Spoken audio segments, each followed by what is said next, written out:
മണിക്കൂറുകളായി ശക്തമായ മഴ തുടരുകയാണ്. നഗരത്തിൽ പലയിടങ്ങളിലും വെള്ളക്കെട്ട് രൂപപ്പെട്ടിട്ടുണ്ട്. നിഖിൽ പ്രമേഷ് കോഴിക്കോടും ചേർന്നു. നിഖിൽ, സംസ്ഥാനത്തൊട്ടാകെ അലേർട്ടുകളുണ്ട്. കോഴിക്കോടും സവിശേഷ മലയോര മേഖലയിലൊക്കെ കനത്ത മഴയും കാറ്റുമുണ്ട്. നഗരത്തിലും സമാനമായി തന്നെ വലിയ മഴ പെയ്യുന്നു എന്നുള്ളതാണോ? എന്താണ് വെള്ളക്കെട്ടൊക്കെ ഇപ്പോൾ തന്നെ രൂപപ്പെട്ട് കഴിഞ്ഞോ?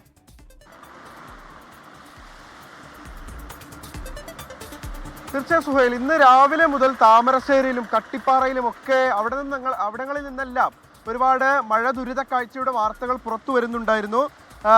ഇന്ന് പുലർച്ചെ മുതൽ ശക്തമായ കാറ്റിൽ കല്ലാച്ചിയിലും വിലങ്ങാടും താമരശ്ശേരിയിലും ഒക്കെ ചുഴലിക്കാറ്റ് വീശുകയും വലിയ രീതിയിലുള്ള നാശനഷ്ടങ്ങൾ ആ മേഖലയിലൊക്കെ ഉണ്ടാവുകയും എല്ലാം ചെയ്തിരുന്നു. മരങ്ങൾ വീണ് നിരവധി വീടുകൾ തകരുന്ന സാഹചര്യം ഉണ്ടായി. വൈദ്യുതി പോസ്റ്റുകൾ നിലംപൊത്തുന്ന സാഹചര്യം ഉണ്ടായിരുന്നു.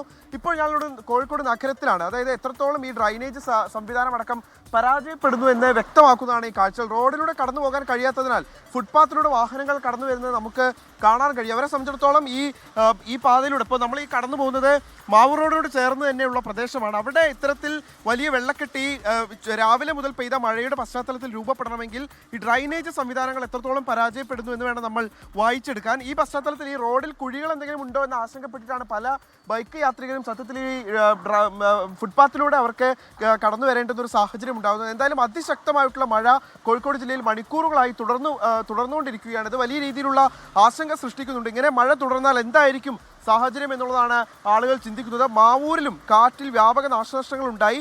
ചാലിയാറും ഇരുവഴിഞ്ഞും പുഴയിലും ജലനിരപ്പ് കാര്യമായി തന്നെ ഉയർന്നിട്ടുണ്ട്. കക്കയം ഡാമിൽ ഓറഞ്ച് അലർട്ട് ഇതിന്റെ പശ്ചാത്തലത്തിൽ പ്രഖ്യാപിച്ചിരുന്നു. ബേപ്പൂരിൽ നിന്ന് മത്സ്യബന്ധനത്തിന് പോയ ഫൈബർ വെള്ളം മറിഞ്ഞ് 2 ഇതര സംസ്ഥാന തൊഴിലാളി ഉൾപ്പെടെ 3 പേരെ ഈ കോസ്റ്റൽ പോലീസും മറൈൻ എൻഫോഴ്സ്മെന്റ് സംഘവും പിടികൂടുന്ന ഒരു സാഹചര്യമാണ് രക്ഷപ്പെടുത്തുന്ന ഒരു സാഹചര്യമാണ് ഉണ്ടായിട്ടുള്ളത്. ഇപ്പോൾ നമുക്ക് ഏറ്റവും പുതിയ വിവരം ലഭിക്കുന്നത് കട്ടിപ്പാറയിൽ നിന്നാണ്. അവിടെ മഴ സാഹചര്യം അല്പം രൂക്ഷമായി വരുന്നു എന്നുള്ള വിവരങ്ങളാണ് ലഭ്യമാവുന്നത്. അതിനെ തുടർന്ന് മണ്ണിടിച്ചിലടക്കം ഉണ്ടാകുന്നു എന്നുള്ള വിവരങ്ങളാണ് ലഭിച്ചുകൊണ്ടിരിക്കുന്നത്. എന്തായാലും അതിശക്തമായ മഴ ജില്ലയിൽ തുടരുന്നു.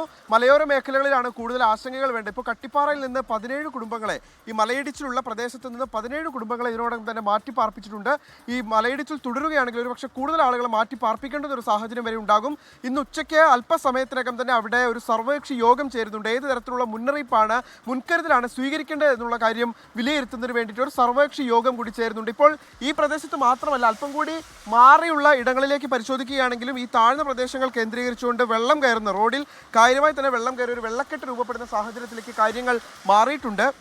ഈ യാത്രക്കാരെ സംബന്ധിച്ചിടത്തോളം ഇതുകൊണ്ട് തന്നെ ഇതിലൂടെ കടന്നു പോകുക എന്നുള്ളത് ആശങ്ക ഉണ്ടാക്കുന്നതാണ്. കാരണം റോഡിൽ എവിടെയാണ് കുഴി എന്ന് നമുക്ക് പറയാൻ കഴിയില്ല. അപ്പോൾ കുഴിയിൽ ചാടിപ്പോയാൽ ഒരുപക്ഷെ വെള്ളത്തിൽ അവർ വീണു പോകുന്ന സാഹചര്യം ഉണ്ടാകും. അതുകൊണ്ട് തന്നെ ഇരുചക്ര വാഹന യാത്രികരാണ് കൂടുതൽ ആശങ്കയിൽ ഇതിലൂടെ കടന്നുപോയിക്കൊണ്ടിരിക്കുന്നത്.